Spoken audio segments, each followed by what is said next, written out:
tell us the purpose of the shoot of the 2 days? Today's shoot's purpose is just to make sure that we pitch the brand correctly all over to our consumers. We're trying very hard to give them something very different as far as creatives are concerned. Albert is a brand that I've tested out personally, and I think it's one of the finest men's grooming products that we have in the country. It definitely steps out of what the regular other products that we have around. It just has a niche of its own, and that's how Rajiv and the entire creative agency, all of us at Miraj, plus the entire team of Ajtab, just all of us came together and we said that we want to create something which is very different as far as its creative is concerned. Wanted it slightly more fun as far as its vibrance is concerned. So the color palettes are very different. Otherwise you'd find them very regular black and white. Because it's a men's grooming product, it should be black. Not just that. I think the colors, the vibrance, the whole X factor of it having that one slight retro-ish feel, vintage feel, I think it stands out. Okay, so on personal, how do you much relate to your product? Well, I do relate a lot because I remember जब मेरी शुरुआत हुई थी career में 12 साल पहले जब Johnny गद्दार की शूट हो रही थी, तब से लेके आज तक हर फिल्म में दाढ़ी रखी है। और उस समय ऐसे कोई प्रोडक्ट्स हुआ नहीं करते थे, मर्दों के लिए इतने प्रोडक्ट्स आते नहीं हैं मार्केट में जो हम इस्तेमाल करके अपने आप को ग्रूम करें, तो जाहिर सी बात है उस समय मुश्किल हुआ करती थी। अब इन 10 सालों में इतना कुछ बदल चुका है कि मर्दों के लिए भी प्रोडक्ट्स आ रहे हैं।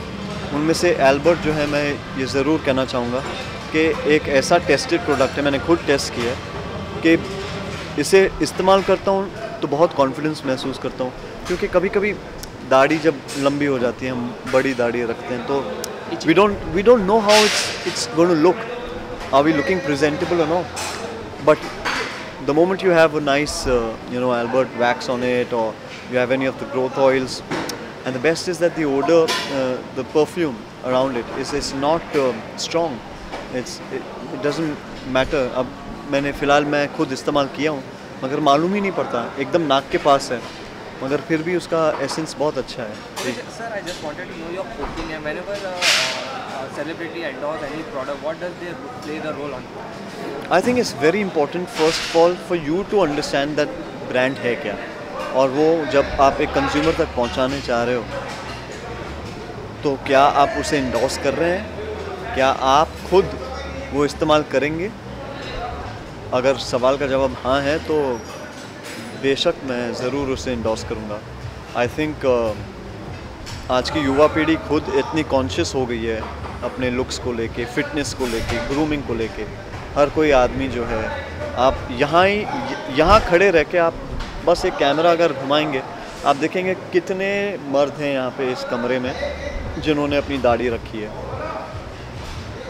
पहले हम कॉन्शियस हुआ करते थे कि दाढ़ी रखे ना रखे कैसा लगेगा, अब वो ज़माना बदल रहा है। तो मर्द हैं, थोड़ा तो हम भी दिखाएं कि हम अपने आप को ग्रूम करके रख सकते हैं। तो जी हाँ, जब एक इंडोर्स कर रहा हूँ मैं product, quality, brand, personal brand का इमेज क्या है, ये सारी चीज़ें मायने रखती हैं।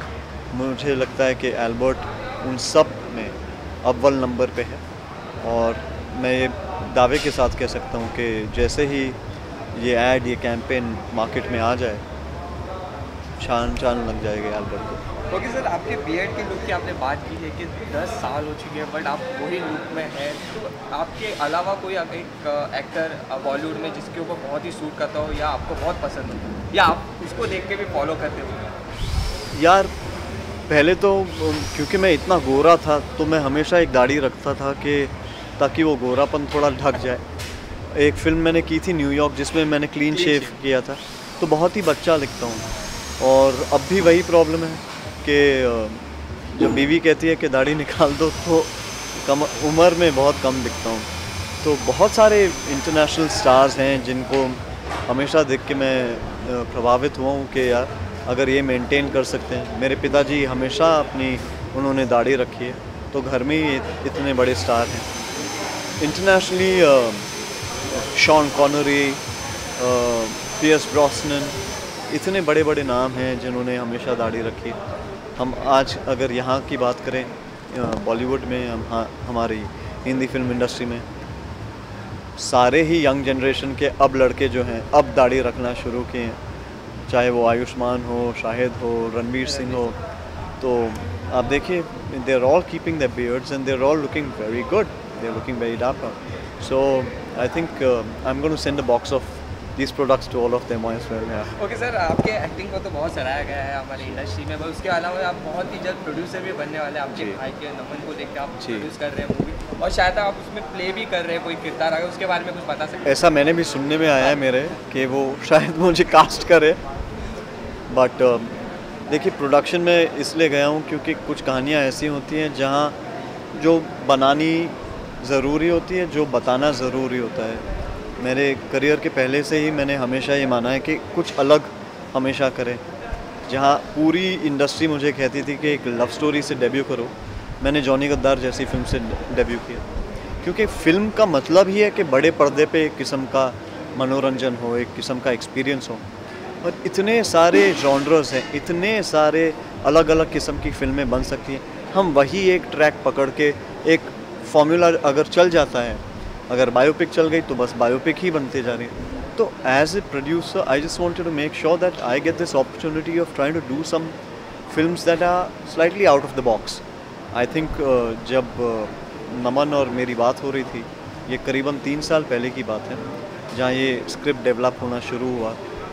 ये इस फिल्म को लिखा मैंने, तो जब मैंने लिखनी शुरू की ये फिल्म, तो नमन से मैंने पूछा क्या तुम ये फिल्म एज एन ऑडियंस देखना चाहोगे? तब नमन ने और मैंने खुद भी नहीं डिसाइड किया था ये फिल्म प्रोड्यूस होगी, बनेगी, कौन होगा, क्या होगा।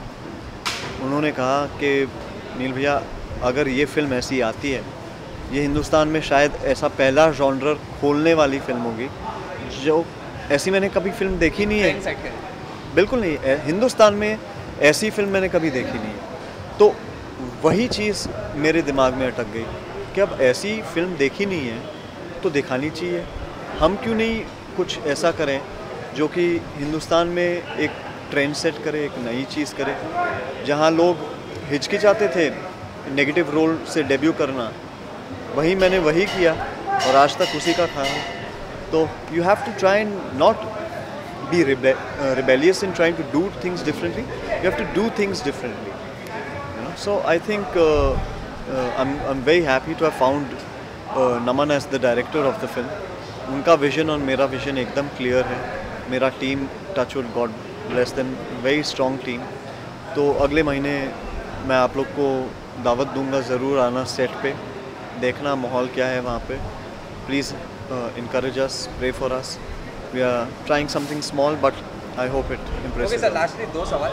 आपके और की मूवी आ रही जो रुक गई थी बहुत टाइम बाद आ रही, इसका पीछा चड्ढा के साथ, तो उसके बारे में क्या कहना है? क्या लगता है आपको थोड़ा डिफिकल्ट हो जाता है क्योंकि 5 साल बाद? वेरी डिफिकल्ट, 6 साल हो गए। हाँ। अब 6 साल बाद मैंने अभी तक खुद फिल्म देखी नहीं है।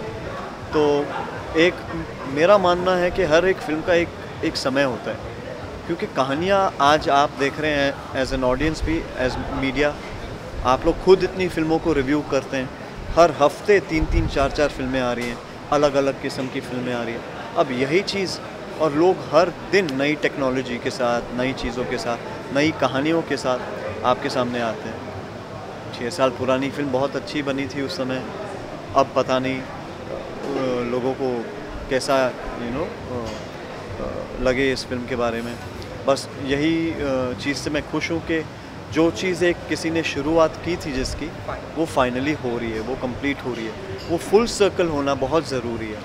तो जजमेंट मैं ऑडियंस से कहूँगा कि आप उसको उस तरीके से अगर देखें तो आप उस तरीके से जज करें कि किसी ने मेहनत करने की कोशिश की, उनके फैमिली में कुछ अनफॉर्चुनेट इवेंट्स हुए जिसकी वजह से फिल्म अटक गई थी, अब जाके उन्होंने ये फिल्म कंप्लीट की है। तो मैं उनको पूरा सपोर्ट उस पॉइंट पे करता ज़रूर हूँ कि उन्होंने इतनी शिद्दत, इतनी मेहनत के बाद कम से कम फिल्म रिलीज़ करने की कोशिश की और कर रहे हैं।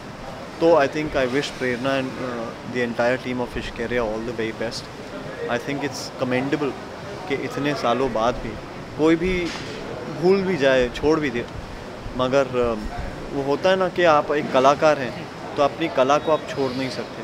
उसी तरीके से मैं खुश हूँ कि कम से कम एक फ़िल्म जो मेरी ही अटकी थी अब आ रही है आप लोगों के सामने।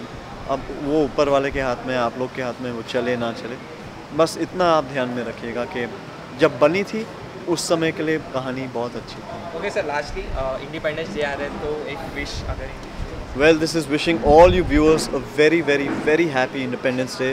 Be proud, be strong, be an Indian. Thank you sir, best Thank you.